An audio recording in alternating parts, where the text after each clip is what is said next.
আমি ওর কাছে তো দীপের কাছে যাব, কিন্তু আমেরিকাতে ইনভেস্টমেন্ট করার কি আদৌ দরকার আছে কিনা, এবং সবাই কেন ইনভেস্টমেন্ট নিয়ে আমেরিকাতে পার্টিকুলারলি ইন্টারেস্ট? তো আমেরিকাতে এটা আমি আমার কেন বলছি এই কথাগুলো আমি পরে বলবো। তো আমি প্রথমে একটা ছোট্ট কনক্লুশন টানি যে আমেরিকাতে আপনি যত টাকা ইনভেস্ট করুন না কেন, সেই টাকাগুলা যদি আপনি মোজমাস করে খেয়ে যেতে পারেন, দেন আপনার ইনভেস্ট করা আছে। যদি আপনি চিন্তা করেন ইনভেস্ট করে সেভ করে প্রপার্টি করে একটা জিনিসে হবেন, তো আলটিমেটলি এই জিনিসটা শেষ পর্যন্ত টিকে না at the end of the day. এটা আমার মত। এখন আপনি বলতে পারেন যে আচ্ছা তুমি এই কথাটা কেন বললা, সেটা হচ্ছে এখানে ইকোনমি এমনভাবে সৃষ্টি করা যে আপনি টাকা ইনভেস্ট করবেন, সেখান থেকে রিটার্ন আসবে, এবং যতদিন পর্যন্ত টোটাল টাকাটা ট্যাক্সেবল থাকবে এবং ভালো পরিমাণে ট্যাক্স থাকবে ততদিন পর্যন্ত আপনি গেইনার আর কি। কোনো কারণে যদি আপনার কোনো ইনভেস্টমেন্ট বা ফাইন্যান্সিয়ালি কোনো ব্রোক হয়, ওইখান থেকে 1 টাকাও আসবেন এবং ওই ব্যবসা সম্পূর্ণভাবে জিরো। এবং ওই ব্যবসা জিরো মানে হচ্ছে টোটালি জিরো, সেখান থেকে আপনি কোনো ধরনের কোনো ইনকাম পাবেন না, জিরো ইনকাম। এটা হচ্ছে আমার মত, আমার পার্সোনাল মত। আচ্ছা, বেসিক্যালি মানে বাংলাদেশে যেরকম ছিল, তুমি একটা বাড়ি করলা, হ্যাঁ, একটা দোকান করলা, একটা বিল্ডিং করলা, অথবা একটা জমি কিনলা, that's considered permanent investment. Permanent investment. এজন্য মানুষজন সবাই যখন চাকরি করে, একটু টাকা পয়সা পায়, সবার আগে টেনশন থাকে যে আমি বাড়ি কিনবো, জমি কিনবো, বিল্ডিং করব, এবং ওইটাই ডাউন দ্য রোড ইনভেস্টমেন্ট হয়, 1 নম্বর ইনভেস্টমেন্ট। আর একটা ইনভেস্টমেন্ট হলো, অনেকে মনে করে ফ্যামিলি কমপ্লিশন। কারো যদি 3-4টা বাচ্চা থাকে, এবং ট্র্যাডিশন হলো বাংলাদেশে যে বড় হইলে, তাই না, বড় হইলে বাচ্চারা দেখে এবং নাতি নাতিরা দেখে, এবং গ্রামের মানুষরা হেল্প করে এক অপরকে, হয়তো ছেলে হয়তো টাকা দিয়ে একটা লোক রেখে দিবে, তাই না। বেসিক্যালি এই জন্যই মানুষ বাচ্চা অথবা জমি জমা নিয়ে ওইটা ইনভেস্টমেন্ট হিসেবে কাউন্ট করে। কিন্তু আমেরিকাতে তো টোটালি ডিফারেন্ট।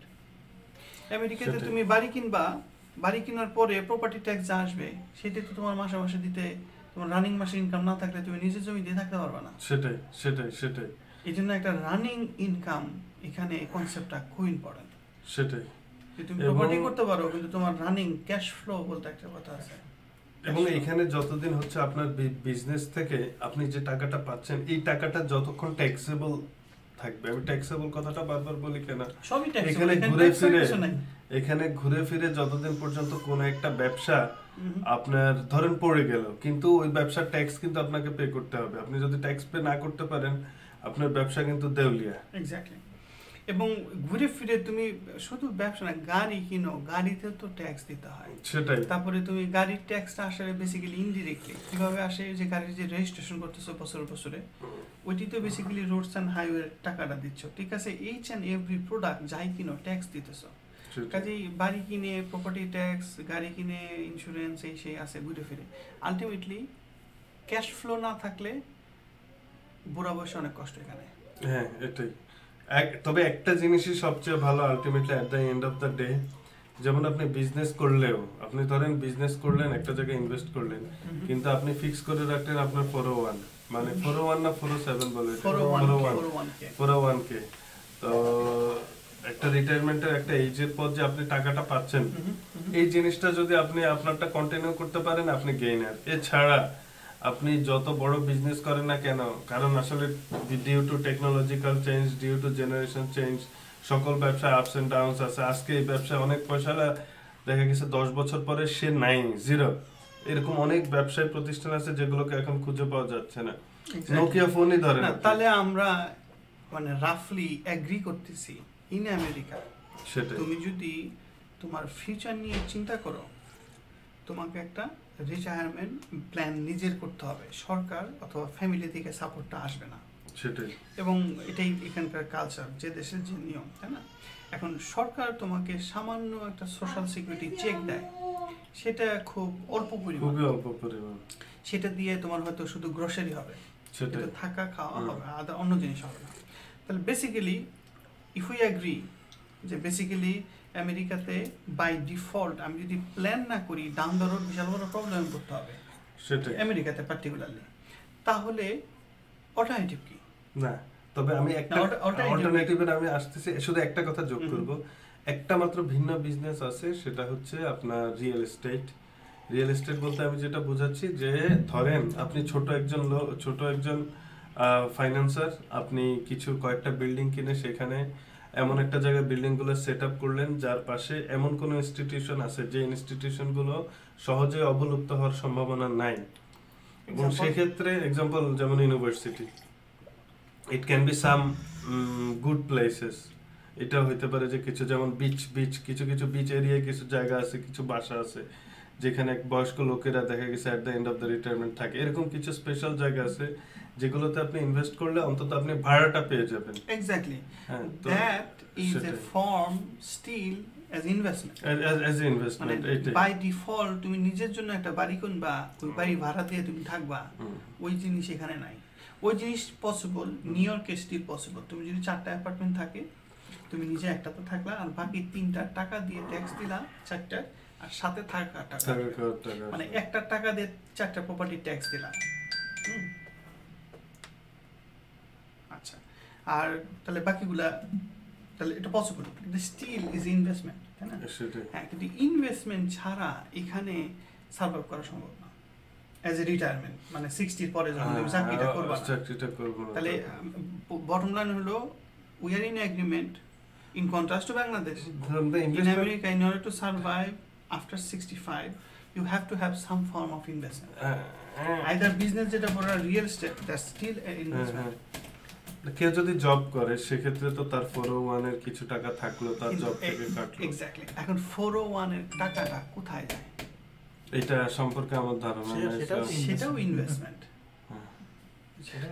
ও না, সেটা আর কি আমি বলছি ইনডিরেক্ট ইনভেস্টমেন্ট। সেটা ব্যাপারটা কি জানো? তুমি যে টাকাটা রাখতেছো, 401 কে একটা ম্যানেজার আছে, সেই ম্যানেজার সে বিভিন্ন ফান্ডে ইনভেস্ট করে, সেফ, like government approved অথবা institution approved safe investment fund আছে অথবা বন্ড আছে, সেখানে ইনভেস্ট করে, স্টিল এটা ইনভেস্টমেন্ট। কিন্তু amount of money you are saving প্রতি বছরে, তুমি যদি একটা সিগনিফিকেন্ট তুমি যদি ম্যাক্সও রাখতে চাও, ম্যাক্সিমাম, আমার যতদূর আইডিয়া প্রতি বছরে সম্ভবত তুমি ইউজুয়াল চাকরিতে সম্ভবত 30-35 হাজার রাখতে পারো, কিন্তু অনেক মেকানিজম আছে, সেই মেকানিজম করে তুমি ম্যাক্সিমাম রাখতে পারো 50,000। 30-35 হাজার কিসের উপর বেস করে? 401 কে যদি তুমি ম্যাক্স আউট করো, এটা আমার পার্সেন্টেজ অফ টোটাল ইনকামের কত? টোটাল ইনকামের না, টোটাল ইনকামের একটা লিমিট আছে, একটা আবার শুধু আপার লিমিটও আছে। তুমি ইনকাম করো 1 মিলিয়ন, তাহলে 5% অফ 1 মিলিয়ন তো অনেক, অত রাখতে পারবে না। তোমাকে একটা আপার লিমিট আছে, আপার লিমিট প্রত্যেক বছর টু বছর ভ্যারি করে, তুমি জয়েন্ট নাকি সিঙ্গেল এবং তোমার বয়স কত সবগুলো মিলে রাফলি আমি আইডিয়া দিতেছি 30-35। তবে অনেক সময় সোল প্রোপাইটার থাকে, তোমার যদি এলএলসি থাকে তাহলে তুমি ম্যাক্সিমাম সম্ভবত 50-55 রাখতে পারবা, কিন্তু এটা special circumstance. In all practical purpose তুমি বছরে রাফলি মনে করো 30 মতো রাখতে পারতেছো। আচ্ছা, বছরে যদি 30 রাখো তাহলে 10 বছরে কত হয়? 300। 20 বছরে 600। আচ্ছা, 600 দিয়ে তুমি কি নিজের টাকা নিজে দেখবা যে তুমি রিটায়ার যদি করো 60-এ, 600 দিয়ে তুমি নিজের টাকাতে নিজে হয়তো খাইতে পারবা, কিন্তু তুমি যদি বেশি আবার 70-এর পরে বাঁচো তাহলে আবার টাকা শর্ট হয়ে যাবে। মানে আপনি বলতেছেন ট্রিটমেন্ট অনুযায়ী? হ্যাঁ, মানে তুমি 60 বছর বয়সে তোমার কাছে 600 আছে, তাই না? তাহলে প্রতি বছরে তোমার মাসে খরচ কত? মাসে ইউজুয়ালি 3-4 হাজার টাকা, কারণ তখন লাইফস্টাইল এখন তো 1500 টাকা চলতেছে, কিন্তু যখন একটু ফ্যামিলি বড় হবে, তোমার নিজের চাকরি করছো, হাত খরচ, তখন তোমার দেখবা মাসে মিনিমাম 4,000 টাকা 3,000 টাকা লাগবে। তাহলে মাসে 3,000 হলে বছরে 3600, 10 বছরে। তার মানে 401 এর টাকাটা সরকার আজীবন দিয়ে যাবে না আমাকে? না, এটা তো আপনার স্যালারি থেকে সেভ করতেছেন আপনি। এটা স্যালারি থেকে তুমি চাকরি করার নাই, প্রভিডেন্ট ফান্ড। হ্যাঁ, সেটাই তো, এটা আজীবন দিয়ে যাবে না যতদিন আমি বেঁচে থাকি। পেনশন সিস্টেম একমাত্র আজীবন পাবা সোশ্যাল সিকিউরিটি চেক, যেটা inadequate to support yourself. Social security তো মানে $400-500 বা $300, ডিপেন্ডিং অন তুমি কত বছর চাকরি করছো আর কত টাকা ইনকাম করছো আর কত টাকা তাদের দিছো, ওইটা ক্যালকুলেট করে এক এক মানুষ এক এক পায়। ডাক্তাররা সম্ভবত 4,000-5,000 পায় ম্যাক্সিমাম। খালি মানে মাত্র মাসে হ্যাঁ মাসে 5,000 তো অনেক। না আপনাদের হিসাবে তো আমাদের অনেক হিসাবে না। তো আমরা তো মাসে ধরো 15,000 ইনকাম সেটাই। মনে করো, তাহলে আমাদের স্ট্যান্ডার্ডে তো আমি তো মনে করছি আপনারা পেনশনই পাবেন চাকরি শেষ হয়ে গেলে 15 করে। না না না, আমি শুনছি ডাক্তাররা 4 থেকে 5,000 অন অ্যাভারেজ, ডিপেন্ডিং অন তুমি কত বছর চাকরি করছো। কেউ যদি 22 বছর থেকে চাকরি করে সে একটু বেশি পাবে। আমি চাকরি করা শুরু করছি 38 বছর বয়স থেকে, তাই না, মানে সেটাই। রিয়েল চাকরি। সেটাই বুঝছি এবার। তার মানে কাজেই আমি শুধু তোমাকে ওরিয়েন্ট করতেছি, ইনভেস্টমেন্ট শুধু ধান্দাবাজি না, ইনভেস্টমেন্ট হলো সার্ভাইভাল। এইখানে সেটাই তো, কাজেই যারা এখানে ইনভেস্ট আমি করে যা আমাদের দেখতেছি। সাইকোলজি কি ছিল, ফালতু মানুষ, ব্যাপারটা বুঝতে পারছো? আছে ওরকম ফালতু মানুষ আছে যারা রিয়েলি শুধু ট্রেডিং করে, হাত হাত অদল বদল করে। আর কিছু মানুষ আছে রিয়েলি তারা ইনভেস্টর, মানে তারা লং টার্ম ইনভেস্ট করে, তারা কেনা বেচা করে না। কেনা বেচা যারা করে তারা হলো ট্রেডার। ওটা একটা প্রফেশন আছে হুম, যারা কমিশন থেকে Broker. তাদের মান্থলি খরচটা পায় সেটাই। এবং বোনাস টোনাস পায়, সেটা অন্য ব্যাপার, সেটা টোটালি আলাদা জগৎ। তাহলে ব্যাপারটা হলো ঘুরে ফিরে সোশ্যাল সিকিউরিটি চেক, 401k এবং তোমার পার্সোনাল সেভিংস, এইগুলা দিয়ে কে চায় তার নিজের যা ছিল পুরাটা শেষ করতে? সবাই চায় কিছু রেখে যেতে। তোমার বাচ্চার জন্য কিছু রেখে যেতে চাও না? সেটাই। হ্যাঁ, তুমি শুধু কষ্ট করে ইনকাম করলা, 60 বছর চাকরি করলা, তারপর 60 বছর থেকে তোমার নিজের জমানো টাকা কামড়ায় খাওয়া শুরু করলা। যদি 70 বছরের বেশি বাঁচো দেখবা টাকা শর্ট করে যাবে। সেটাই। যদি 80 বছর বাঁচো তখন একটা টাকাও নাই, এবং তখন তুমি হলো ইউজলেস, মানে তোমার শরীরে শক্তি নাই, তোমার কাজ করার অ্যাবিলিটি নাই, তুমি শুধু খাও আর অসুস্থ হও, কেউ দেখতে পারবে না। কাজেই ওই বাচ্চা কাচ্চা ও তোমাকে ফালাই দিবে, নার্সিং হোমও নিবে না, একটা বেড়া ছাড়া। খেয়াল করছো? এই জন্য মানে আমরা মানে we are in trouble investment ছাড়া। তার মানে ইনভেস্টমেন্টটাও হইতে হবে সিকিউরড ইনভেস্টমেন্ট। এক্স্যাক্টলি, এই আলতু ফালতু ইনভেস্টমেন্ট নাই, স্টকে আজকে সেটাই, বেচলাম, মানে কালকে বড় লোক হয়ে গেলাম, পরের দিন গরিব মানে- হলাম না। মানে একটা মানে- ইনভেস্টমেন্টের দুইটা জিনিস আছে আমি বলতেছি, একটা হলো capital preservation and potential growth, hmm, আর একটা হলো লং টার্ম গ্রোথ, আর একটা হলো শুধু মান্থলি একটা ইনকাম, আর আরেকটা হলো কুইক রিচ স্কিম। হুম, কুইক রিচ স্কিমও পসিবল, কিন্তু সেটা উচিত হলো অনলি যে টাকা নিয়ে তুমি আলতু ফালতু জুয়া খেলতে পারো। যেমন মানুষকে জুয়া খেলে না, 1,000 টাকা 10,000 টাকা বেতন করে 1,000 টাকা দিলে যাক, এটা তার ফান। তো এখন ওই রকমভাবে কিছু ইনভেস্টমেন্ট আছে যেটাতে পটেনশিয়ালি কুইক রিচ হওয়ার সুযোগ আছে।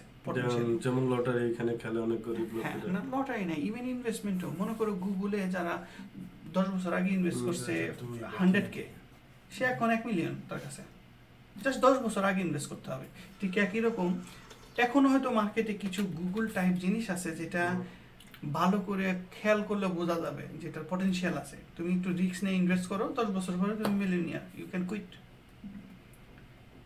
কিন্তু সেটা তোমাকে ওই 10,000 টাকাটা তোমার প্লে মানি থাকতে হবে, মানে। কিন্তু এখন তো আমরা কেবল চাকরি করতেছি, স্পেশালি তোমরা যখন চাকরি করবা, কাজে তোমাদের জন্য হলো ক্যাপিটাল প্রিজার্ভেশন এবং পটেনশিয়াল গ্রোথ, এটা হলো ফার্স্ট প্রায়োরিটি। মানে তোমার ক্যাপিটালটা যেন ওই ট্যাক্স আর ইনফ্লেশনে খায় না ফেলে। ইনফ্লেশন তো বুঝো প্রতি বছর রাফলি 2.5 থেকে 3% ইনফ্লেশন আছে। সেভিংস অ্যাকাউন্টে রাখলে রাফলি তোমাকে 2.5% দেবে ম্যাক্সিমাম। তাহলে বেসিক্যালি শুধু সেভিংস অ্যাকাউন্টে রাখলে you can barely beat the inflation.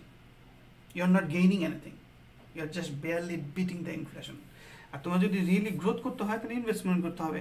এখন ইনভেস্টমেন্ট কেন করতে হবে তার আগে আমি ভূমিকা হিসেবে আমরা সবাই এগ্রি করছি, আমেরিকাতে investment is not a luxury, investment is not a grid, I'll be quickly rich. Investment is a necessity.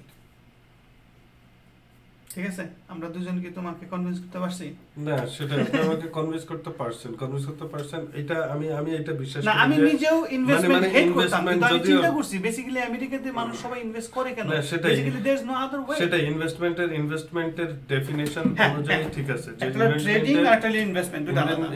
ইনভেস্টমেন্টের বেসিক ডেফিনিশন অনুযায়ী somehow you have to invest somewhere, এটা যেখানে হোক না কেন, যেখান থেকে কিছু টাকা মান্থলি আসবে। It can be secured one or it can be unsecured one. It can have like quick reach like you said,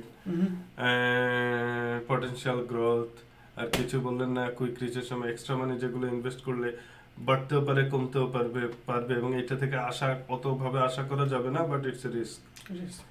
so সেটাই। Investment is good. এখন সেটাই আপনারা না, এটাই ইনভেস্টমেন্ট আমিও বিশ্বাস করি। গুডও না, investment is a necessity. Necessity good, Exactly. হ্যাঁ নেসেসিটি, আসলে নেসেসিটি গুডও বলবো না, কারণ মানে ফ্যাক্টর আছে, হ্যাঁ, রিস্ক আছে, তারপরে ঝামেলা। আমার যদি সুযোগ থাকতো যে ইনভেস্টমেন্ট করা লাগবে না, আই উড নেভার গো দেয়ার। কিন্তু আমি দেখতেছি ইট ইজ এ নেসেসিটি, না গেলে বিপদ হবে, সামনে বিপদ হবে। কারণ আমেরিকাতে সবার রিটায়ারমেন্ট নিজে ডিজাইন করতে হয় এবং ওই ডিজাইনের পার্ট হিসেবে ইনভেস্টমেন্ট। সেটাই এখানে অনেকগুলো ফ্যাক্টর জড়িত সেই সব। এখন তুমি বলো, ক্যামেরা তোমাকে দিয়ে দিই, তুমি একটু আমাদের একটু ফতোয়া দাও, দাও কি কি বলবা বলো। কি ব্যাপারে ইন জেনারেল ইনভেস্টমেন্টে তুমি কেন ইন্টারেস্টেড, কবে থেকে শুরু করতেছো? তুমি না না আমি তোমাকে সিরিজ অফ কোশ্চেন বলে দিই যেন তুমি নন স্টপ কথা বলতে থাকো, আমি চাটা খাবো। তুমি ইনভেস্টমেন্টে কেন ইন্টারেস্টেড, তুমি কি দিয়ে শুরু করছো, তোমার ইনভেস্টমেন্টের গোল কি, এই মুহূর্তে তুমি ইনভেস্টমেন্ট কোন টাইপের করতেছো, কিন্তু এইটি কি কন্টিনিউ করবা নাকি ফিউচারে তুমি কিছু চেঞ্জ করার প্ল্যান আছে? তোমার শর্ট টার্ম গোল কি, তোমার লং টার্ম গোল কি? আমার মনে হয় এনাফ কোশ্চেন আছে। ফার্স্ট টাইম ইনভেস্টমেন্ট কেন করতেছি, অবভিয়াসলি আমার এখন যে ফিনান্সিয়াল কন্ডিশন, আমি মনে করি যে সামনে আরো বেটার হবে। আর একটা মোটিভেশন হচ্ছে obviously I want to be rich, এটা number one and main motivation, যে আমি রিচ পেতে চাই। আর সেকেন্ড মোটিভেশন হচ্ছে it's a kind of a game, যেটা আমি I am beginning to like that. ইনভেস্টমেন্টের বিভিন্ন শাখা প্রশাখা কীভাবে করতে হয়, কীভাবে মানি বাড়বে, তো এই গেমটা আমি পছন্দ করি। ইনভেস্টমেন্টের শর্ট টার্ম গোল, এখন আমার ইনভেস্টমেন্টের গোল হচ্ছে আমার ইনভেস্টমেন্টের টেকনিকগুলো শেখা। তো কিসে কিসে আমি ইনভেস্ট করতেছি, আমার এখন স্টকে ইনভেস্টমেন্ট আছে, আমার ক্রিপ্টোকারেন্সিতে ইনভেস্টমেন্ট আছে। তো আপাতত আমি এই দুটা মোটামুটি শেখার চেষ্টা করতেছি। তো আচ্ছা, আমি ছোট কোশ্চেন করি। অনেকে বলে যে ইনভেস্ট করতে টাকা লাগে, অনেক পুঁজি লাগে। তা তুমি স্টুডেন্ট মানুষ, তুমি কিভাবে স্টক আর ক্রিপ্টোকারেন্সিতে ইনভেস্ট করতেছো, একটু খোলাসা করে বলো। ওয়ারেন বাফেট সবসময় বলছে যে মাসে যে যত ইনকাম করুক না কেন অলওয়েজ 5% ইনভেস্ট করা উচিত। তো আমি সেই হিসেবে আর কি প্রত্যেক মাসে $10 কিংবা $15, আমি বায়োকলি স্যালারি যেটা থেকে পাই সেখান থেকে $10 বা $20 কিন্তু এত অল্প অ্যামাউন্টের টাকাতে ইনভেস্ট করা যায়? স্টার্ট করা যায় অ্যাটলিস্ট। হয়তো আপনি এখন আপনার এই মুহূর্তে মানে এখন তো আপনি রুডিমেন্টারি স্টেজে আছেন, এই মুহূর্তে আপনার কোনো ROI এর চিন্তা রাখা উচিত না, মানে রিটার্ন অন ইনভেস্টমেন্ট ও রিটার্ন অন ইকুইটির চিন্তা রাখা উচিত না। এখন আপনি জাস্ট টাকাটা একটা জায়গায় আলাদা করে রাখেন। কিন্তু আমি যে প্রশ্নটা যে কারণে করতেছি, মনে করো গুগলের স্টক $250, তাহলে তুমি $10 দিয়ে কি ইনভেস্টমেন্ট করতেছো? কিছু আমি সেটাই হলো, যারা ইনভেস্টমেন্ট জানে না তাদের জন্য বলতেছি। কিছু কিছু সফটওয়্যার আছে যেগুলোতে আপনি এ পোর্শন অফ গুগলের শেয়ার কিনতে পারেন, ফ্র্যাকশনাল শেয়ার। গুড। আমি কোন কোম্পানিটা অফার করে? এরকম কিছু সফটওয়্যার আছে এই মুহূর্তে, একটা হচ্ছে M1 ফাইন্যান্স সফটওয়্যার আছে। হ্যাঁ, এটা আমি পরিচিত। ওখানে আপনি চাইলে ইনিশিয়াল ইনভেস্টমেন্ট হচ্ছে $100, সেই $100টা আপনি যত নাম্বার অফ শেয়ার সেটার মধ্যে ডিস্ট্রিবিউট করে দিতে পারেন ইন এ ফ্র্যাকশনাল। আর অল্প টাকা দিয়ে আপনি শেয়ার কিনতে পারেন। কিছু কিছু স্টক আছে, পেনি স্টকস আছে। তো পেনি স্টকস এর ব্যাপারটা হচ্ছে এখানে রিস্ক যেমন বেশি, আর রিস্ক আর সিকিউরিটি হচ্ছে ইনভার্সলি প্রপোর্শনাল। সেফটি আমি বলতে পারি, যেমন রিস্ক যদি বেশি হয় ইন দ্যাট কেস আপনার গেইন হওয়ার চান্স বেশি। হ্যাঁ, গেইনের সাথে প্রপোর্শনাল, আবার সেফটি বা সিকিউরিটির সাথে ইনভার্সলি প্রপোর্শনাল। কিছু কিছু স্টকসও আছে আপনার লেস দেন $10 যেগুলোর ভালো প্রসপেক্ট আছে, সেগুলো আপনি স্টাডি করতে পারেন। there are lots of website, আপনার investing.com আছে, আপনার ভেক্টর বেসড মোবাইল আছে, তারপরে একর্ন আছে, স্ট্যাশ আছে, এগুলোতে সব মাইক্রো শেয়ার। এগুলোতে একটা ডিসঅ্যাডভান্টেজ হচ্ছে আপনার পার মান্থ ফি আছে। ওটা যেটা করা হচ্ছে আপনি ক্রেডিট কার্ডের সাথে লিংক করে দিলে, আপনি ধরেন $33.03 আপনি কোনো জায়গায় বিল দিলেন, তো তারা যেটা করবে সেটাকে রাউন্ড আপ করে দিবে, তার মানে 97 সেন্টস তারা ইনভেস্ট করবে। তবে সেটার ক্ষেত্রে যেটা আমি ডিসঅ্যাডভান্টেজ আগে বললাম যে আপনার একটা পার মান্থ ফি মানে $1 মতো আছে। দ্যাট মিনস আপনি যদি পার মান্থে $1 ইনকাম না করতে পারেন, ইনভেস্টমেন্ট যদি থাকে $10 পার মান্থে, একদম ইনিশিয়াল ন্যাসেন্ট স্টেজের কথা যদি বলি, then we should go for free services like Robinhood, Webull, এগুলো হচ্ছে ফ্রি সার্ভিসেস। তারপরে M1 ও ফ্রি আছে, M1 ফাইন্যান্স ও ফ্রি সার্ভিসেস। কিন্তু রবিনহুডে হলো ফুল ফ্লেজড ব্রোকারেজ, যেটার মধ্যে তুমি মানে প্রফেশনাল গ্রেড ট্রেডিং করতে পারবা। এবং execution time is very fast. তুমি একটা জিনিস কিনতে চাও এখনই, অর্ডার দিলে মানে almost every case it will be executed very fast.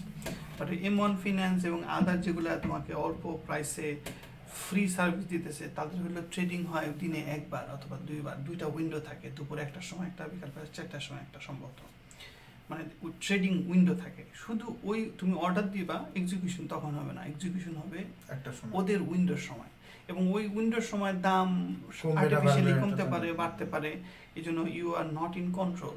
But if you think of long-term investment, this daily fluctuation doesn't matter. So মানে প্রত্যেকটা জায়গাতেই মানে আর সুবিধা আরেকটা- অসুবিধা আছে। আর একটা লং টার্ম আমার প্ল্যান তো বললামই যে অবভিয়াসলি আমার রিচ হওয়া। আমিও তো যখন চাকরি করবো তখন আমি ধরেন এখন 5% সেভ করতেছি, তখন যেটা আমি 10 to 15% আলটিমেটলি ডেভেলপ করবো। আর ইনভেস্টমেন্টের আরেকটা ভালো আরেকটা মানে এটাকে বাই ডিফল্ট চয়েস বলা যায়, সেটা পোর্টফোলিও মেনটেন করা। দ্যাট মিনস আমি আমার সব টাকা খালি স্টকেই দিব না, বা আমি আমার সব টাকা খালি ক্রিপ্টোতেই দিব না, আমার বিভিন্ন সেক্টরে আমি আমার মানিটাকে ডিস্ট্রিবিউট করে দেবো। এটা আসলে ফাইন্যান্সের ভাষায় যেটা বলে, আপনি যত বেশি ডাইভার্সিটি মেনটেন করবেন, দ্যাট মিনস আপনার রিস্ক প্রবাবিলিটি তত কমবে। That is the advantages of holding A portfolio. তো আমার ভবিষ্যতে প্ল্যান আছে আমি রিয়েল এস্টেটে কিছু ইনভেস্টমেন্ট করবো ইন্ডিভিজুয়াল বেসিস। একটা ওয়েবসাইট আছে, আপনি এখানে দেখতে পারেন, fundrise.com। ফান্ড রাইজ না, দাঁড়া দেখতেছি।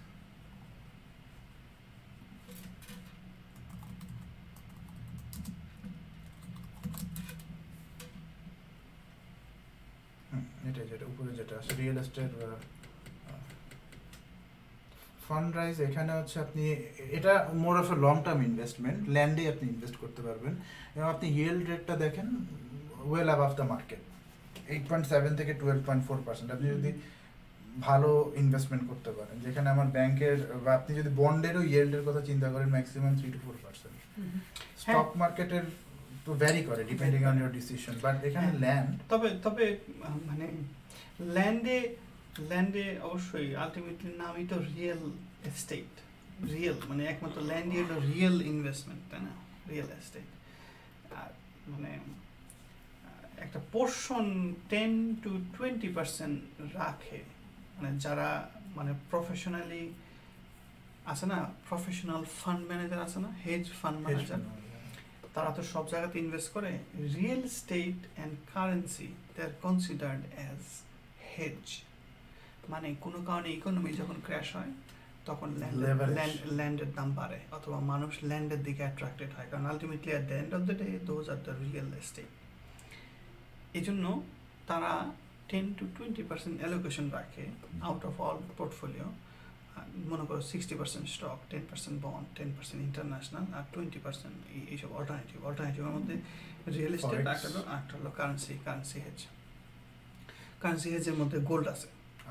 আচ্ছা, তাহলে তুমি এই মানে যারা মানে ব্রড স্পেকট্রাম ইনভেস্টমেন্ট করে, রিয়েল এস্টেট অবশ্যই তারা ইনক্লুড করে, কিন্তু শুধু রিয়েল এস্টেটে ইনভেস্ট করে সেটা হলো যার পোর্টফোলিও 3-4টা আছে। ফর এক্সাম্পল, একটা পোর্টফোলিও হলো মনে করো ডাইভার্সিফাইড এবং ওয়াইড স্পেকট্রাম, যেটার মধ্যে ওয়েল ব্যালেন্স, যেটা মনে বললাম যে 60% স্টক, 10% বন্ড, 10% রিয়েল এস্টেট, আর another 10-20% মিউনিসিপ্যাল বন্ড ভার্সাস মনে করো কারেন্সি হেজ। এটা হলো তোমার মেইন অ্যাকাউন্ট, যেখানে তুমি মনে করো তোমার জমানো আছে 200K, এর মধ্যে 100K ওইখানে রাখছো। তোমার যদি আরও দুটো পোর্টফোলিও থাকে, একটা আছে পিওর স্টক, মানে তুমি আইপিও অথবা গুগলের মতো তুমি হান্ড ডাউন করার চেষ্টা করতেছো, সেটার মধ্যে 10-20%। তোমার যদি আরও পোর্টফোলিও থাকে, একটা হলো পিওর রিয়েল এস্টেট। কিন্তু আমার যতদূর আইডিয়া, কোনো প্রফেশনাল অথবা এক্সপিরিয়েন্স ফান্ড ম্যানেজার শুধু রিয়েল এস্টেটের পোর্টফোলিও করে না। শুধু যদি রিয়েল এস্টেটের পোর্টফোলিও করে, সেটা তার সেকেন্ড আর থার্ড পোর্টফোলিও। আমি সেটাই বললাম। হ্যাঁ, সেটাই।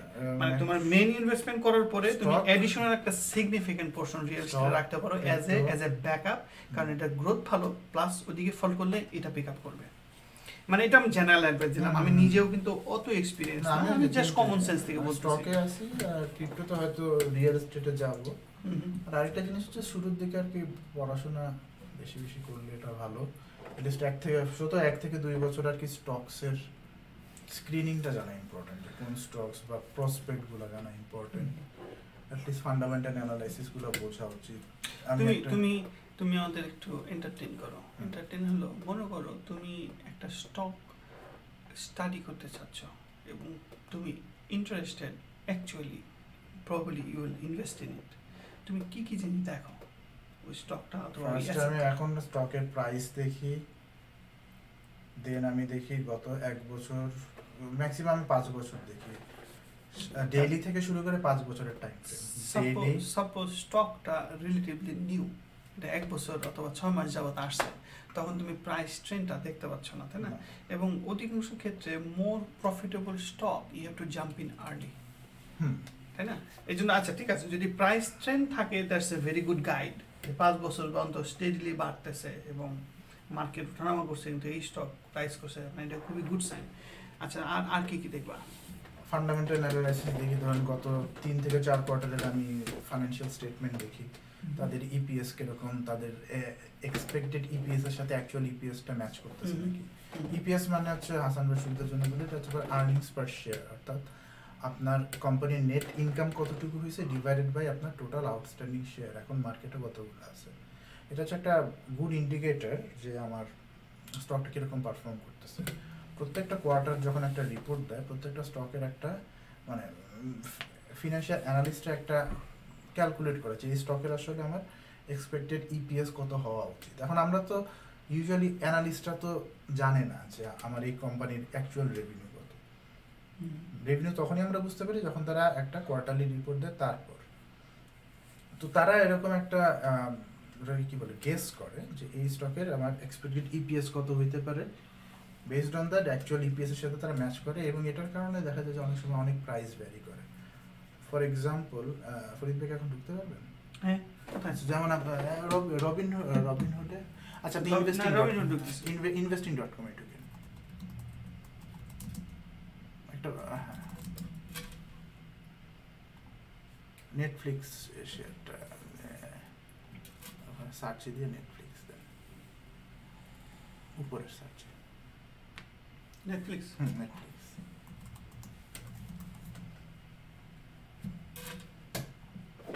একটা মানে কোয়ার্টারলি ইনকাম স্টেটমেন্টে কিভাবে প্রাইস ভ্যারিয়েশন হয়, এটা একটা গুড এক্সাম্পল হচ্ছে আপনি নেটফ্লিক্সের গ্রাফটা দেখেন, একটা দেখেন রিসেন্ট গ্রাফ দেখলেই হবে, 1 মাস দেখলেই হবে। এই গ্রাফটাই জুম করা কি যাবে? জুম তো অবশ্যই করা যাওয়ার কথা, ডাবল ক্লিক করলে মনে জুম হবে। আচ্ছা, এটা একটা গুড এক্সাম্পল। এটা কি ওই যে উপর সাইড ডান পাশের একদম সাইডে এটা এটা কোন মান্থলি চার্ট দেখতে চাও নাকি মান্থলি দেখতে? হ্যাঁ, এটা হলো ডেইলি চার্ট, এটা হলো মান্থলি চার্ট। এটা মান্থলি চার্ট আর এটা হচ্ছে ডেইলি চার্ট। এটা মানে ডেইলি না, এটা মানে নিচের আপনি টাইমলাইন দেখলে বাড়াচ্ছে। হ্যাঁ, ডেইলি আপনি রিসেন্ট একদম দেখেন। আমার টাইমলাইন হলো গত 1 মাসের জাস্ট। এই নিচে হলো 2018, 19, হ্যাঁ 2019টা দেখি। এটা হলো 2019 এর আরো আপনি জুলাই থেকে দেন। আচ্ছা, জুলাই হলো, এটা হলো জুন, এই যেটুক দেখলে এই দেখেন একটা শার্প ডিপ দেখতে পারতেছেন না নেটফ্লিক্সে? ওই ডিপটার কারণ হচ্ছে ওই দিন হচ্ছে তার সেকেন্ড কোয়ার্টারের স্টেটমেন্ট দেওয়া হয়েছিল, এবং সেকেন্ড কোয়ার্টার না আরো যে বাম পাশে যে শার্প এটা শার্প। আচ্ছা, এই ডিক্রিজটা কেন হয়েছে? কারণ এই কোয়ার্টারে নেটফ্লিক্স হচ্ছে তাদের সাবস্ক্রাইবার যে সাবস্ক্রাইবারের একটা লিমিট থাকে যে আমার এই কোয়ার্টারে আমি এত সাবস্ক্রাইবার অ্যাড করব। এই কোয়ার্টারে তারা সাবস্ক্রাইবার অ্যাডিশন থেকে অনেক পিছায় ছিল। অ্যাজ এ রেজাল্ট যেদিন আপনি দেখেন যে কোয়ার্টারলি স্টেটমেন্ট দেওয়া হয়েছে, সেদিন তার হিউজ প্রাইস ড্রপ হয়েছে নেটফ্লিক্সে। এখানে আমি আরেকটা জিনিস অ্যাড করতে চাই হাসানের জন্য। এই ইনভেস্টমেন্টের প্রবলেমটা হলো, মনে করো এই যে এইখানে যে ইনভেস্ট করছে, এখানে হলো 2017, যে এই ভার্টিক্যাল দাগটা এখানে, তাহলে এখান থেকে এটা হলো 2018, জাস্ট 1 বছরের দাম 100 কত ছিল এখানে, 166 থেকে 400-তে পৌঁছাইছে। দেখছো এখানে প্রাইসটা দেখছো 400, তাহলে 2 গুণের বেশি হয়েছে, তাই না? কিন্তু তার পরের বছরে নেমে আবার কমে কত আসছে, 242 আসছে। আচ্ছা, কিন্তু এখানে তুমি যদি 2017 সাথে কম্পেয়ার করো, even you are losing here, you are still gaining. Maximum মানুষ আসলে ইনভেস্ট করে কোথায় জানেন, ওই যে পিকটার ওখানে। এটা হচ্ছে মানে ন্যাসেন্ট ইনভেস্টরদের সবচেয়ে বড়। সবসময় সেল করতে হয় কখন, যে বাই করতে হয় কখন, যখন একদম লোতে থাকে। কিন্তু মানুষজন বিটকয়েন বা যে কোনোগুলোর ক্ষেত্রে তারা ম্যাক্সিমাম বাই করে কখন, যখন আপার স্লোপে যায়। কারণটা কি?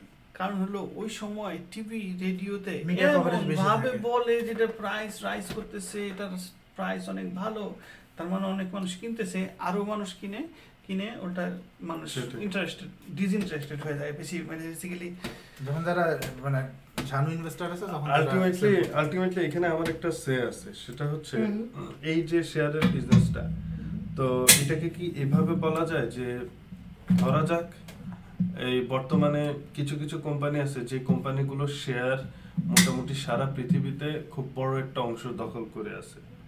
যেমন আমি বলি গুগল বলি, অ্যাপেল বলি, তারপর এআই বলি, মাইক্রোসফট বলি, তারা হচ্ছে শেয়ারের বড় একটা অংশ দখল করে আছে। এখন নতুন একজন শেয়ারে ইনভেস্ট করবে বা পুরাতন যারা ইনভেস্ট করবে, তারা যদি ওই শেয়ারগুলোর সাথে গো উইথ দ্য ফ্লো যায় তারা লাভ করবে, গো উইথ দ্য ফ্লো না যায় তারা লস করবে।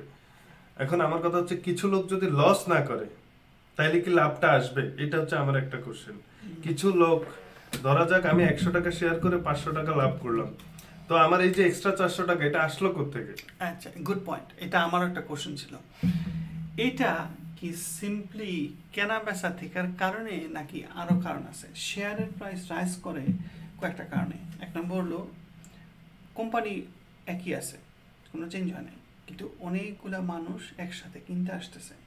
এই জন্য যারা বিক্রি করবে তারা দেখছে কাস্টমার বেশি, এখন জানে আমি চাইলেই বিক্রি করতে পারবো কাস্টমার 10টা, কাজেই আমি $10 বিক্রি করবো কেন, $20 বিক্রি করবো। এই যে দামটা বাড়লো, এই দামটা বাড়লো নট নেসেসারিলি কোম্পানি ভালো অথবা কোম্পানি কিছু চেঞ্জ হয়েছে, এটা হলো জাস্ট বিকজ অনেকগুলো কাস্টমার একসাথে আসছে, সেলার একটা অ্যাডভান্টেজ নিছে না, এটা না শেষ করলে। কিন্তু এটা হলো তুমি যদি ওই কোম্পানিকে ধরে রাখো মোরলেস তারা ফিক্সড আছে, চেঞ্জ হয় নাই, জাস্ট বিকজ বায়ার একসাথে 10টা চলে আসছে এই জন্য সেলার আর্টিফিশিয়ালি দাম বাড়াইছে। কিন্তু এটা ব্যাকগ্রাউন্ড চিন্তা করো, ওই যে 10 জন কাস্টমার আসছে তারা কেন আসছে? আমার কোশ্চেন, তারা নিশ্চয়ই ভিতর থেকে খবর পাইছে যে কোম্পানির পটেনশিয়াল আছে, নতুন ম্যানেজমেন্ট আসছে, কোম্পানির ফিলোসফি চেঞ্জ হয়েছে, এখন হয়তো মানুষ বুঝতেছে না 10 বছর পরে ইমপ্রুভমেন্ট হয়েছে, এই জন্যই 10টা কাস্টমার। যে সেলার সে কিন্তু ওগুলো দেখে না, সে দেখছে আমার 10টা কাস্টমার আমি আর্টিফিশিয়াল দাম বাড়াইছি, কাজে দুই দিকেই লজিক আছে। আপনার কথা ঠিক আছে, লজিকটা দুই দিকে আছে। আমি আমার কোশ্চেনটা আরেকটু ক্লিয়ার করলে মনে হয় আপনার অ্যানসারটা ক্লিয়ার হবে। আমার কোশ্চেনটা ছিল এরকম, ধরা যাক এই মুহূর্তে একটা কোম্পানি যাদের কোনো একটা জিনিসের প্রাইস, কোনো একটা শেয়ারের প্রাইস হচ্ছে $20, কোনো কারণে সেই শেয়ারের প্রাইস হচ্ছে ঊর্ধ্বগতিতে আসলো, যে দামটা বাড়বে, তখন কিছু লোক ওইখানে ইন্টারেস্টেড হলো, তখন তারা $20 যেই জিনিসের বর্তমান দাম $20 সেটাই তারা $40 কিনতেছে, তার মানে তো শেয়ারের দাম বাড়লো।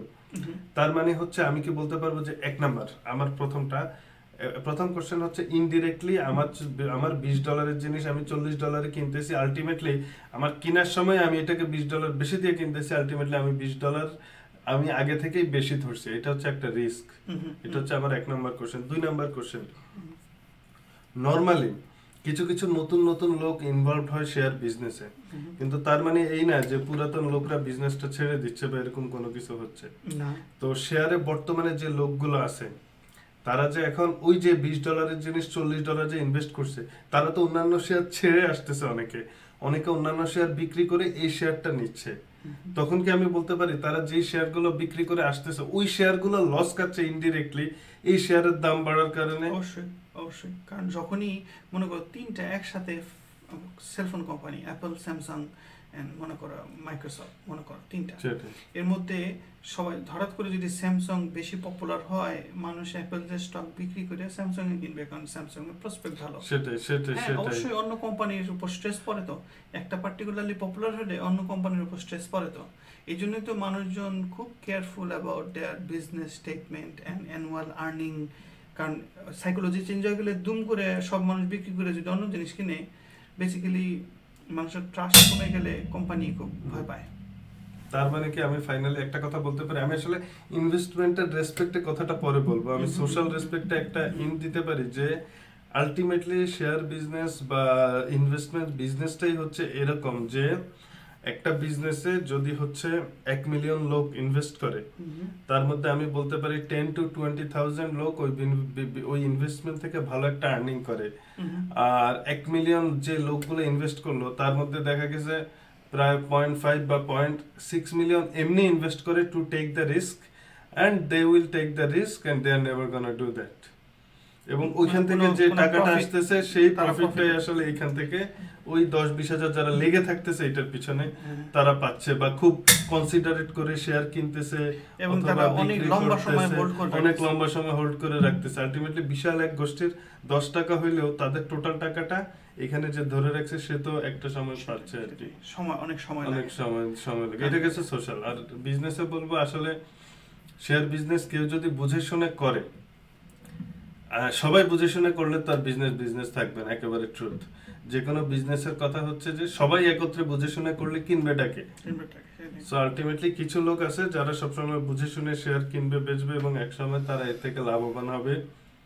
এবং হ্যাঁ, আমি বুঝতেছি তোমার তুমি যেটা বলছো সেটা বুঝতে পারছি, কিন্তু সাথে তুমি যে অ্যাঙ্গেলে বলতেছো সেই অ্যাঙ্গেলটা ট্রু, যে শেয়ার বাজারের জিনিসপত্র দাম ওঠানামা করে purely based on supply and demand, যেটা বলতেছো। তাহলে কিছু মানুষ লুজ করবে আর কিছু মানুষ গেইন হবে। যারা গেইনার তাদের টাকাটা আসতেছে কই থেকে? লুজারের কাছ থেকে। হ্যাঁ, এবং এর মানে এই না যে হ্যাঁ সেটাই, এটা পার্শিয়ালি ট্রু। এবং এর মানে এই না যে সেই লুজাররা তাদের জীবিকা থেকে সরে যাচ্ছে, তা না। ধরেন তারা ওই যে আপনি একটা বললেন না রিস্ক ইনভেস্টমেন্ট একটু আগে শুরুতে, যে কিছু টাকা যেটা সে জুয়াতে ব্যয় না করে সে শেয়ারে ব্যয় করলো, এটা গেলেও কিছু আসলো না, কিছু আসলো। কিন্তু এই ছাড়াও আরেকটা সোর্স অফ রেভিনিউ আছে। আমি তোকে আবার বলি, মনে করো একটা বড় কোম্পানিতে অনেক ইনভেস্টর আছে। তুমি বললা যারা খুব এক্সপার্ট, ইন্টেলিজেন্ট এবং ক্যালকুলেটিভ তারা ঠিকই প্রফিটটা পায়। তাদের প্রফিট কই থেকে আসে? তুমি তোমার কথা শুনে মনে হচ্ছে একটা সিগনিফিকেন্ট পোর্শন আসে যারা লুজার, একটা সিগনিফিকেন্ট পোরশন যারা কিনছে, যারা না বুঝে কিনছে এবং তারা দাম বেশি অবস্থায় কিনছে, দাম এখন কমে গেছে। ওই যারা সেভি ইনভেস্টর তারা হলো প্রফিটটা পাচ্ছে। একটা সিগনিফিকেন্ট পোরশন আসে ওই থেকে। আর আমি তার সাথে এডিশনাল একটা অ্যাড করছিলাম যে হচ্ছে আমি 20 টাকার জিনিস 50 টাকা দিয়ে যখন কিনতেছে ওই যে এক্সট্রা 30 টাকা ওইখান থেকে একটা সিগনিফিকেন্ট পোরশন আসে। এক্স্যাক্টলি, আমি তো বলি এখন যে $20 কিনছে আর কেউ পরে এসে $40 কিনলো, এখন $20 লোকটা $40 কাছ থেকে টাকাটা লাভ পাইলো তা কিন্তু না। কারণ কি জানো? কারণ তার সেল করতে হবে। সেল না করা পর্যন্ত স্টকে লাভ হবে, কিন্তু সে জানে কোম্পানি ভালো, সে তো সেল করবে না। সেটাই, কাজে যতক্ষণ পর্যন্ত না সেল করতেছে সে প্রফিটটা রিয়েলাইজ করতেছে না। তার মানে এই না যে নতুন মানুষ যারা কেউ শেয়ার কিনছে সাথে সাথে অন্য কেউ লাভ পেয়ে গেল, তা না। কিন্তু সে যদি মার্কেট এখন কেউ যদি আউট হয়ে যায় মার্কেট থেকে, তাহলে তো সে অলরেডি আর দ্বিতীয়বার যদি ঢুকতে চায় তাকে কমিশন দিতে হবে, তার লস হবে।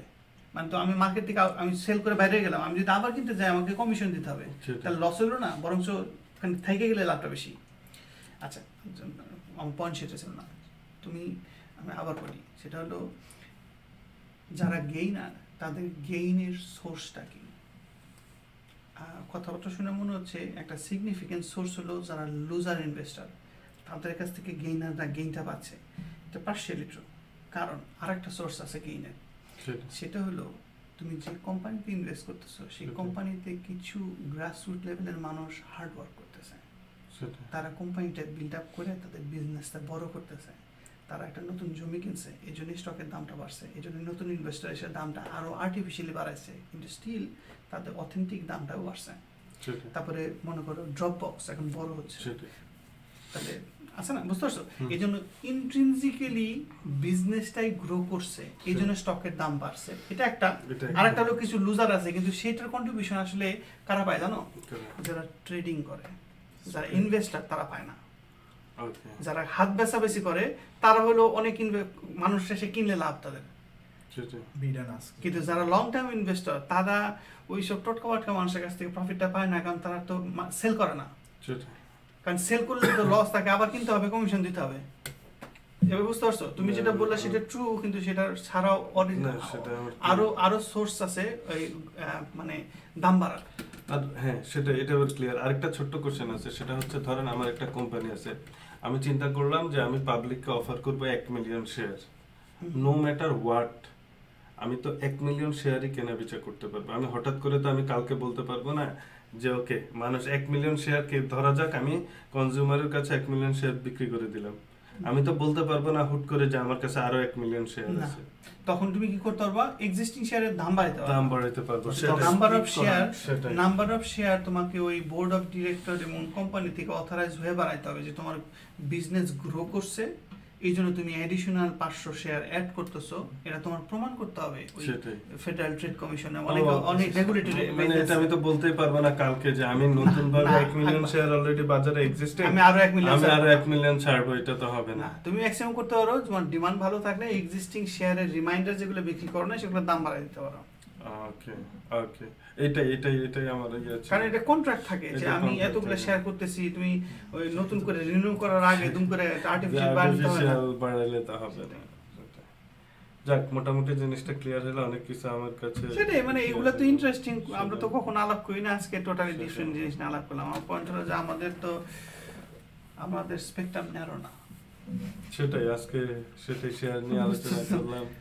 মানে এটা ভালো হলো আমরা জানার শেয়ার জন্য। নিয়ে আমরা মানে